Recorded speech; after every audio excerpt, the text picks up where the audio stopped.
Real estate వ్యాపారమే. మీరు మధ్యలోకి వెళ్ళి ఓట్లు వేసి సార్ టీఆర్ఎస్ హైదరాబాద్ లో ఏం చేసిందంటే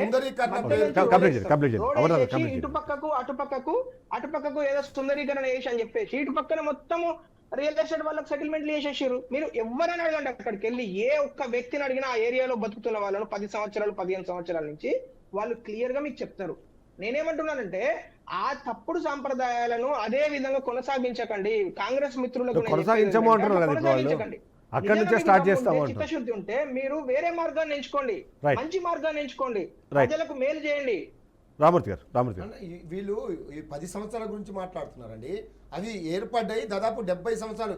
ఇంతకు ముందే ఒక 10 మంది వృద్ధులు మాట్లాడారు. వాళ్ళు పెన్షన్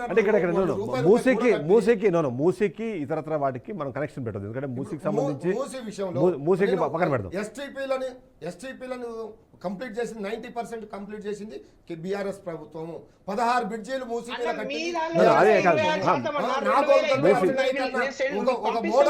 తయారు చేసింది బీఆర్ఎస్ ప్రభుత్వం.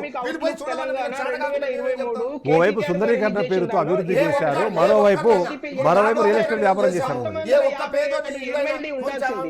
ఎంత ఉన్నాయి? 600 ఎమ్మెల్యేలు వేస్తారు.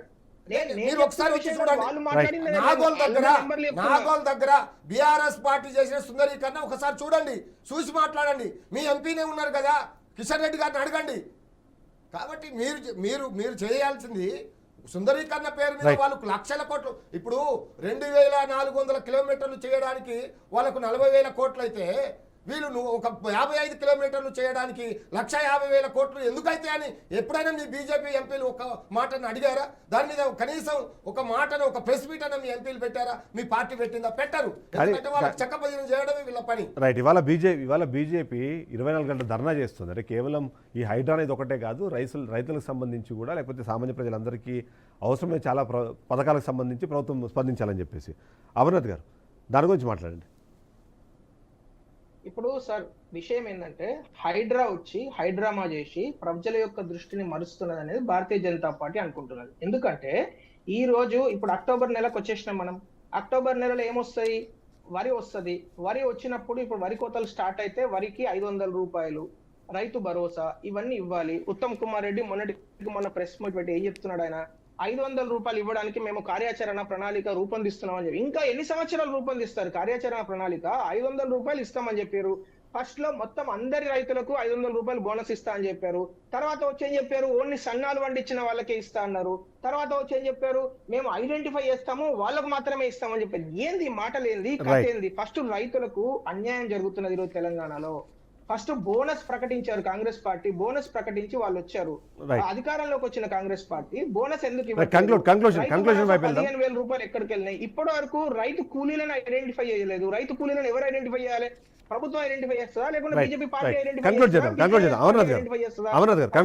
పని ఎందుకు చేయట్లేదు? ఇప్పుడు వాస్తవానికి ఇచ్చిన హామీలను నెరవేర్చకుండా వీళ్ళు వృద్ధులకు 4,000 పెన్షన్ ఇస్తారన్నది అది మాత్రం నెరవేర్చలేరట. 2,500 మహిళలకు ఇస్తారని అది చేయరట.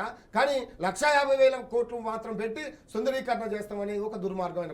కాబట్టి వీళ్ళకు దమ్ము ధైర్యం ఉంటే, వీళ్ళకి ఇప్పటికైనా బుద్ధి జ్ఞానం ఉంటే 100 రోజులలో అమలు చేస్తామన్నది ఏ ఒక్కటి కూడా అమలు చేయలేదు. కాబట్టి వాటిని అమలు చేయండి ఫస్ట్. పట్టుకొని పేదల ఇల్లు కూర్చున్నారు, ఎట్లా నా పాపం తగులుతుంది, వాళ్ళ కన్నీళ్ళలో మీరు కొట్టకపోవడం ఖాయం. ఈ పాయింట్ కూడా మీరు ఆన్సర్ చేయండి. మనం కన్క్లూషన్ వైపు వెళ్దాం. ప్రభుత్వ పథకాలు ప్రజలకు అందట్లేదు, దాని మీద నుంచి దృష్టి మరల్చడానికి ఈ హైడ్రా పేరుతో హైడ్రామా, ఇది ఒక మాట దీన్ని షార్ట్ గా కన్క్లూడ్ చేయండి. ఎందుకంటే మనం ఏదైతే హైడ్రా ఉంది, తర్వాత మూసీ రివర్ ఫ్రంట్ సంబంధించి డిస్కషన్ చేద్దాం. ఆ పాయింట్ షార్ప్ కన్క్లూడ్ చేయండి. ప్రభుత్వ పార్టీ ఇచ్చినటువంటి 6 గ్యారంటీల్లో దాదాపు 90% అమలవుతున్నాయి. రైతు భరోసా మనసాక్షిగా మాట్లాడండి, ఇంకా అబద్ధాలు ఎందుకు మాట్లాడతారు? రైతు అదే విధంగా అన్ని ఏదైతే మేనిఫెస్టో అయితే ఇప్పటి వరకు కొనసాగుతున్న ఏంది? నేను చెప్పిన అంకెలతో నోటి మాటలు కాదు, సాక్ష్యాధారాలతో మీరు ఆర్టీఐ అప్లై చేసినా అదే సమాచారం వస్తుంది. ఇప్పటికి 47 లక్షల మందికి గృహజ్యోతి పథకం ద్వారా 200 యూనిట్ ఇస్తాము. దాదాపు 62 కోట్ల మంది మహిళలకి ఉచిత బస్సు ప్రయాణం మహాలక్ష్మి పథకంలో భాగంగానే.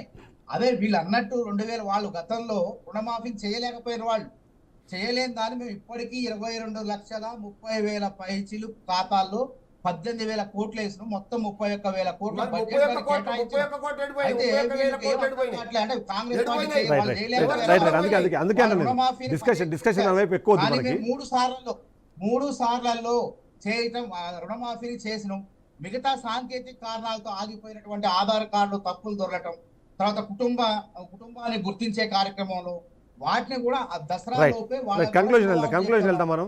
రైట్ అమర్నాథ్ గారు కంక్లూడ్ చేద్దాం. క్యాలెండర్ వీళ్ళు ఎప్పుడైనా జాబ్ వీళ్ళు క్యాలెండర్ మొత్తం గురించి మూసి ఇలా టీచర్ వీళ్ళు ఉద్యోగాలని రైట్. పరీక్ష కంక్లూడ్ చేద్దాం. ఉద్యోగాలు భర్తీ చేస్తాను. వాళ్ళు ఇచ్చిన నోటిఫికేషన్ 35,000 ఉద్యోగాలు వాళ్ళు చేత కాలేదు వాళ్ళకి భర్తీ చేయడం. ఎందుకంటే హారిజాంటల్ రిజర్వేషన్ సుప్రీం కోర్టు తీర్పును అమలు చేయాలంటే ఏం చేయాలో కూడా వాళ్ళకి సోయి లేదు బీఆర్ఎస్ వాళ్ళకి. రైట్ కంక్లూడ్ చేద్దాం మహోదర గారు. తత్వరమే నిరుద్యోగులకు 35,000 ఉద్యోగాలు ఇచ్చిన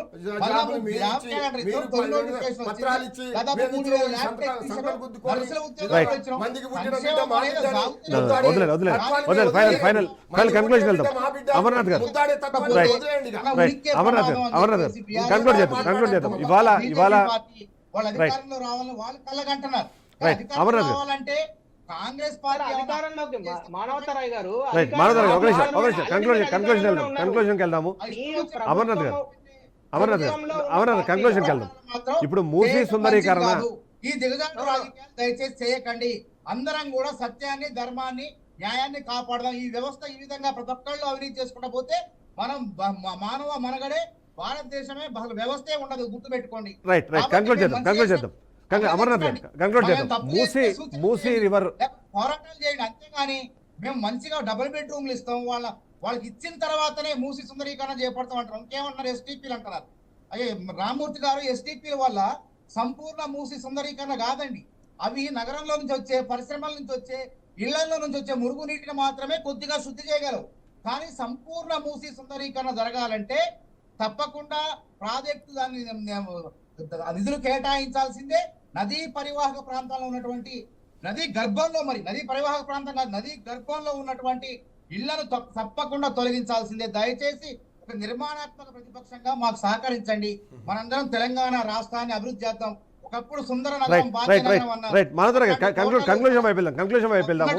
అమర్నాథ్ గారు ఇక్కడ ఒక పాయింట్ చెప్పండి. మీరు మూసీ సుందరీకరణ అన్నది చాలా ఖచ్చితంగా చేయాల్సిన ఒక పని, ఒక బాధ్యత ప్రభుత్వానికి కానివ్వండి. ఇప్పుడు మీరు ప్రతిపక్షాల్లో ఉన్నప్పుడు కూడా దాన్ని చేసే క్రమంలో దాన్ని ఎలా చేయాలి అన్న విషయం పైన మీరు సజెషన్స్ ఇవ్వాల్సిన పరిస్థితి.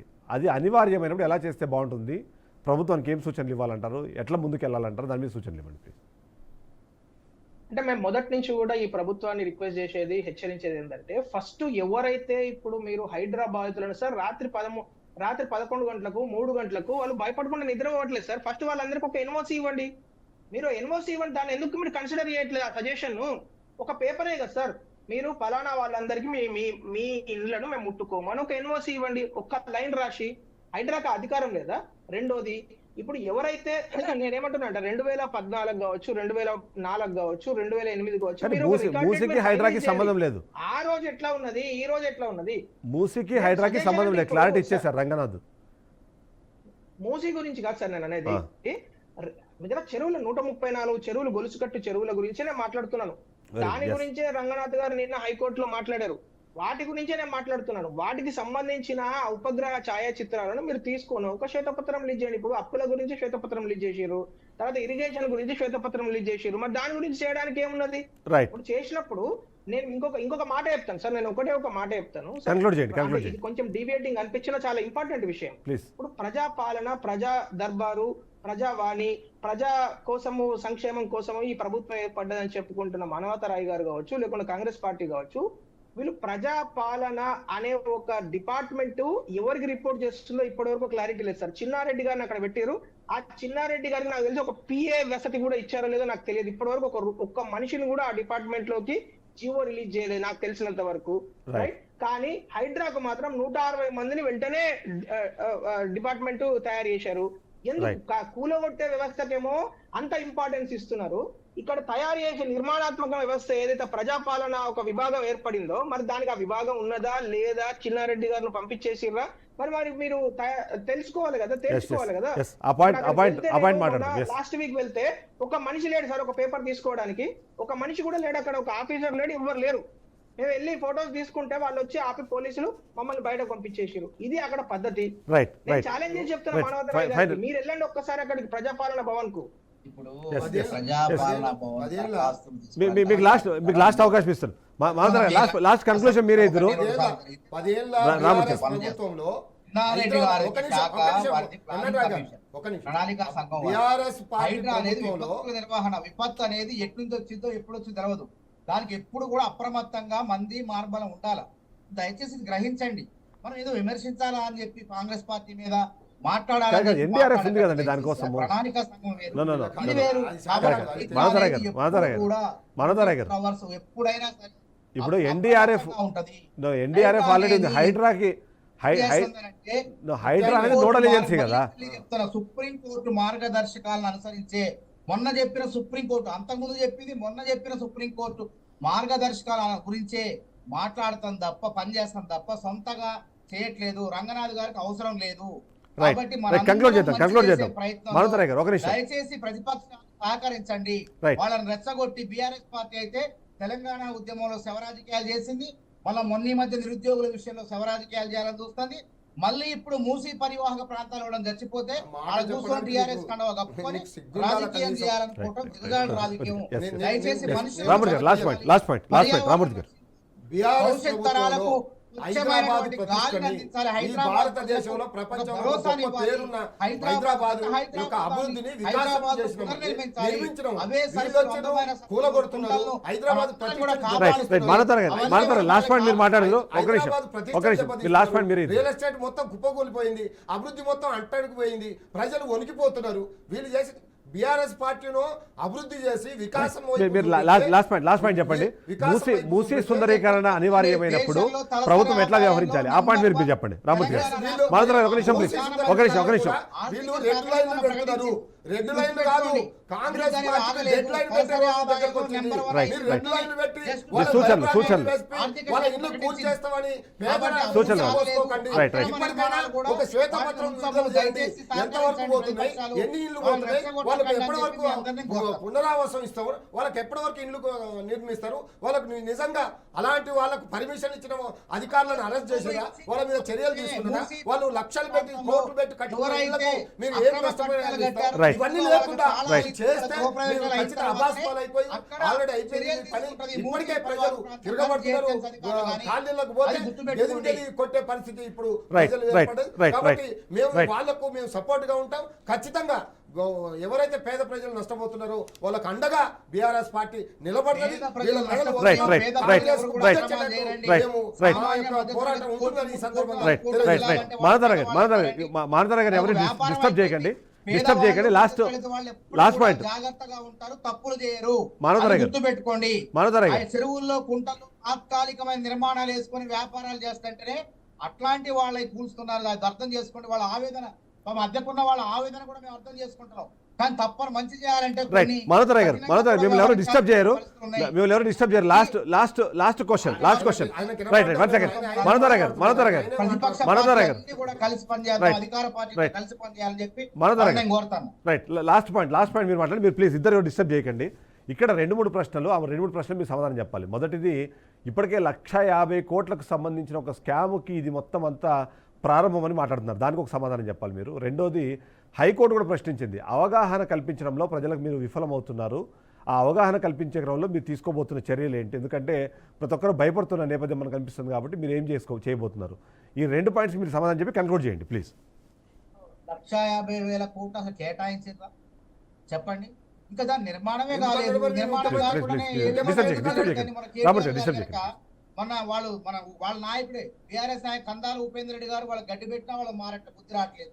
అరే నేను టీఆర్ఎస్ వాళ్ళు కాంట్రాక్ట్ ఇచ్చి అసలు అది అక్కడ సంబంధించినటువంటి ప్రాజెక్ట్ మొత్తం ఆ 3,666 కోట్లు అయితే మొత్తం 8,000 కోట్ల అవినీతి జరిగిందంటారు. అర్థం ఉండాలా, పర్థం ఉండాలి చెప్పండి. మీరు ఆరోపణలకి సమాధానం వద్దు ప్లీజ్. ఆరోపణలకు సమాధానం వద్దు. నా ప్రశ్నలకు సమాధానం చెప్పండి చాలు. ఆరోపణలు అవన్నీ వద్దు. అవి ఆరోపణలు ప్రత్యారోపణలు ఉంటాయి. ప్రజలకి ఫైనల్ కన్క్లూజన్ ఈ 2 పాయింట్స్. 5 ఏళ్లలో అంచనాలు అవి 1,50,000 కోట్లతో మూసీ సుందరీకరణ అద్భుతమైనటువంటి లండన్ నగరంలో కేసీఆర్ ఉన్నటువంటి గారు జేమ్స్ పెట్టింది అట్లాంటి 16,000 వాటిని కోట్లు. అద్భుతంగా 16,000 కోట్లతో తీర్చిదిద్దాలి. మూసీ సుందరీకరణ చేయొచ్చు అసలు అని పెట్టారు. నిధులే ఆల్రెడీ కాలేదు. కొంత భాగం కార్య- అయిపోయింది. కార్యాచరణ 16 ప్రారంభం బ్రిడ్జిలు కాలేదు. అయినాయి. ఇంకా మీరు అప్పుడే నాగోల్ దగ్గర అయింది. ఎస్టీపీలు 90% అయిపోయింది. ఇంకా మీరు చేసేది ఏంది? రైట్ రైట్ ఎందుకు రైట్ 1,50,000 ఫైనల్ పాయింట్ కోట్లు? ప్రజలకు భయపడకుండా ప్రజలు ధైర్యంగా ఉండేలాగా అవగాహన కల్పించిన క్రమంలో ఏం చర్యలు తీసుకోబోతారు ఆ పాయింట్ కంక్లూడ్ చేయండి ప్లీజ్. వాళ్ళందరికీ కూడా అవగాహన కల్పించే పనిలో ఉన్నాం, వాళ్ళని ఓదారుస్తున్నాం. దాదాపు ఇప్పుడు 150 ఫ్యామిలీలు డబుల్ బెడ్రూమ్ ఇళ్లలోకి పోయినాయి. మిగతా వాళ్ళని కూడా అర్థం చేసుకుంటారు. మంచి చేసేటప్పుడు కొంతమంది ఇట్లాంటి కొన్ని శక్తులు కలిసి రెచ్చగొట్టే ప్రయత్నం చేస్తుంది. వాళ్ళు చావాలి చచ్చిపోతే ఆడ బీఆర్ఎస్ పార్టీ కూర్చొని మన తెలంగాణ ఉద్యమం రైట్ రైట్ ఆ అమరుల చావులాగా రాజకీయం చేయాలని చూస్తుంది. Right. ఇది మంచి మరి పని ఇంకొక కాదు. మాట, అక్రమ ఇది కట్టడాలు ప్రజలు- ప్రజలు ఇది ఎప్పుడు మంచి పెడతారో కాదండి. వెబ్సైట్లో కూడా Right. పెడతారు. మీ దయచేసి మొహాలు Right. అక్రమ Right. కట్టడాలు Right. లిస్టు పోతే పెడితే Right. ప్రజలు గుర్తించుకొట్టే పరిస్థితి అవగాహన ఉన్నది. మీ కల్పించుకోబోతారు మొహాల కదా. మీద ఉమ్మేస్తున్నారు. Right. ఇంకా మీరు బుద్ధి రాకుంటే ఏం చేస్తాం? ఒకటి Right, గుర్తు పెట్టుకోండి, సుప్రీంకోర్టు మొన్న ఏమన్నప్పుడు అమర్నాథ్ గారు, ఇప్పుడు మీకు తెలిసి చదువుకున్న వారు మీకు తెలుసు, మనం మొన్ననే సుప్రీంకోర్టు ఏం చెప్పింది, నిర్దాక్షిణంగా నాళాల పైన, మురుగు కాలువ నీళ్లు ఎక్కడ ప్రవహించే నాళాల పైన అక్రమ కట్టాలు ఉంటే కనపడితే కూల్చేయమని రైట్ నిర్దాక్షిణ్యంగా రైట్ మూడు మరి గంటలకు రైట్ ఎందుకు పోతున్నారు? Right right right final final గా తెలియజేయాలి కదా. Right. వాళ్ళకి మెసేజ్ చెప్పాలి కదా. Right. సామాన్యులు కదనే. రిజిస్ట్రేషన్ చేసిన వారి పైన కూడా మీరు వాళ్ళని పెద్దోళ్ళ కూర్చొని పని, చెప్పండి. పేదల సుప్రీం కోర్టు పని చెప్పొచ్చు, ఎందుకు? చెప్పొచ్చు. ఆ ద్వంద్వ Right. వైఖరి ఏంటి? రైట్ రైట్ రైట్ దానికి ఎందుకు రైట్ కారణం ఏంటి? థ్యాంక్ యూ వెరీ మచ్ మనోదర గారు thank you very much Amarnath గారు thank you very much Bommera Ramurthy గారు ప్రజలకు అర్థమైంది. రైట్ పని రైట్ పడతారు. Right thank you very much Bommera Ramurthy గారు thank you very much Amarnath గారు థ్యాంక్ యూ వెరీ మచ్ మనోదరాయ్ గారు. ఓవరాల్గా చూస్తే మాత్రం భవిష్యత్ అన్నది బాగుండాలంటే వర్తమానంలో కొద్దిమంది ఇబ్బంది పడతారు అన్నది ఖచ్చితంగా మనకు కనిపిస్తుంది. బట్ అదే సందర్భంలో వాళ్ళకి అవగాహన కల్పించి వాళ్ళు భయపడకుండా వాళ్ళ మీద తీసుకుంటున్న చర్యలకు వాళ్ళకు సరైన కారణాలు చెప్పి ఆ పేద ప్రజలకు ఎవరికైతే వాళ్ళకి ఊరట కల్పించేలాగా వాళ్ళకి లాభం జరిగేలాగా ప్రభుత్వం చర్యలు తీసుకోవాలి. ఆ చర్యలు తీసుకునే క్రమంలో రూల్ ఆఫ్ లాని కంపల్సరీ ఫాలో అవ్వాలి అన్న హైకోర్టు సూచనలు మరొకసారి పరిగణలోకి తీసుకోమని కోరుకుంటూ ఇది ఇవాళ షో. రేపటి షోతో మళ్ళీ కలుద్దాం.